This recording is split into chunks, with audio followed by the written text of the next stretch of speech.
اول خفا ولاړې یاره خفا به زه یم چې د پلار د کوره زما هر څه د زړه په مستی کېږي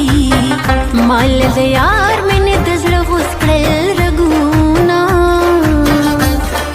هی مینه د ټوکو کیسه نه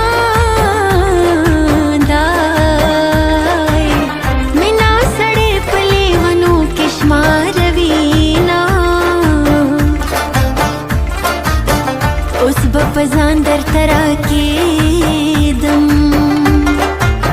زما ګناه سوه چې مخ دې واړونه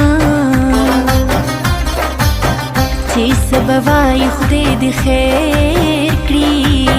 یار مې د مور سره سلا کوي راځي نه هی ځان دې په ما باندې مین خبر مرګ بدی د چا د لاس وینا یو وخت چې کتو بد ملکونه ورانول یو وخت چې کتو بد ملکونه ورانول هی هی هی زه اوس راته